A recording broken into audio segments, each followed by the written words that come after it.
ตอนนี้เขาก็มากินนะมาตะกบเนาะกินตะกบนี่เพื่อเชียว เพื่อสุขภาพ แข็งแรง แล้วก็บ่มีเงินซื้อได้ต่อ พาพ่อแม่ได้เชียว อะไรก็รู้สิประหยัดคือเก่าแล้ว ประหยัดคือเก่า เอาใช่ปั้นเอาเชียว โอ้กินมาตะกบเลยกินแบบเพื่อความแซ่บความหอมนะต่างกินกะแลมนะ ก็เดี๋ยว ถ้ามีเงินแล้วกินกะแลมเฉย เอาเชียว มันบ่มีเงินเนี่ยเขาต้องกินหมักตะกบเอาทุกกินได้จ้ะ กินเพื่อนความใหญ่ ฝากความรู้สึกไปหาพ่อแม่หน่อยสิ โอ้ตอนนี้รู้สึกว่าสบายที่สุดเลย สบายที่สุดกินแล้วนอนพ่อแม่เอ้ยลูกอย่ามาเฮียนกินแล้วนอนแต่ เดี๋ย ละ วนอ มื้ น อ เชียวโอ้ตัวเชียว โอ้ยเลยมือเบียเฮ็ด เจ้าบ่กินแล้วนอนเขาบอก อันเซี่ยวกับโบราณกันแล้วสิ ก็คือเดียวเนาะ เอากับกลุ่มเดียวกันนี่แหละ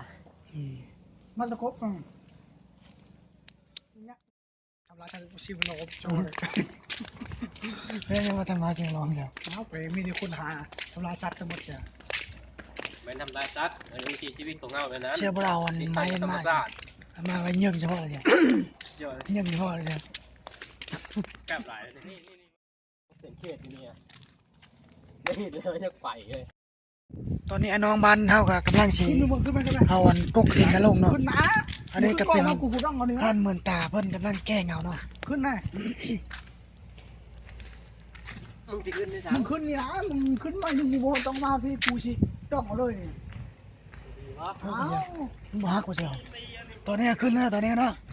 เอาเนาะ เก่งหลายเนาะเก่งหลายขึ้นอีก มันเก็บแช มั ท นบ่ได้ขึ้นมาบ่นี่ขึ้นมาดิขึ้นมา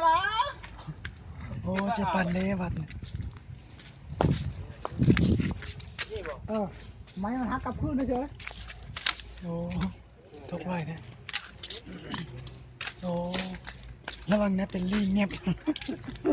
เป็นลิงตกขึ้น เอา มา สองอันนี้เด้อดึงวิ่งหน้าเดินปลายมึง เป็น น่ะ มากมั้งโอ้เป็นแล้วเฉย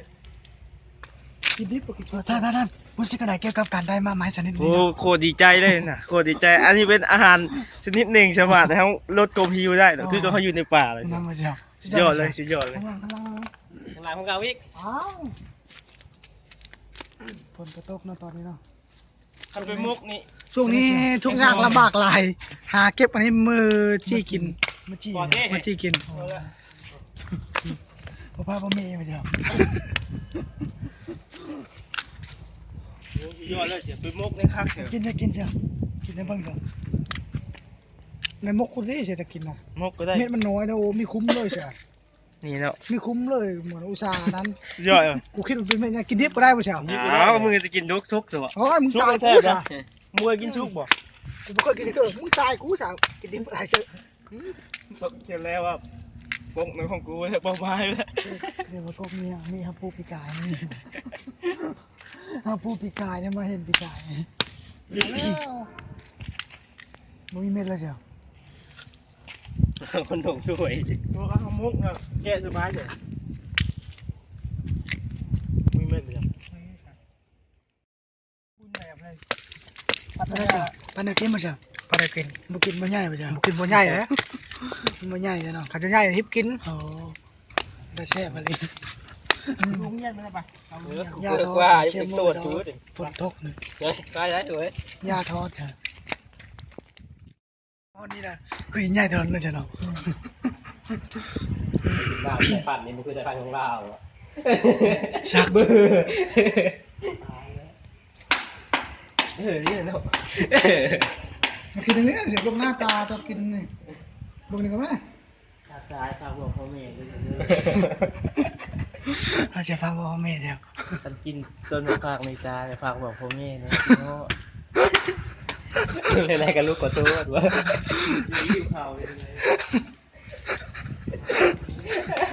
อาเชียวว่าตอนหิวข้าวเชียว มาเนี่ยมาฝาก หิวข้าวเชียว ท่านบุกินจะบ่ได้ควงหิวเขาต้องกินไปหมดที่ควงน่ะ นั่นมาเชียว เทิงขี้ตาก็ยามันเขากินอิ่มก่อน นั้นมีหัวใจไข่หลายเกาะเชียว เอาว่าสิไปกินเฉย ไปไม่ได้ คนเช้าโต๊ะ มั มัน นไป ชอบ กิ ไป น นั่นจะเนาะ โอ้สุดยอดเลย นั่นเชียวบอกพาพ่อแม่ก่อนไม่ใช่ปันมาเชียว มั่นใจในคุณภาพเลยไหนๆก็บ่ตายแน่นอน โอ้ เล็บจี มันมีแต่ว่าเรียบจิจินี่แหละ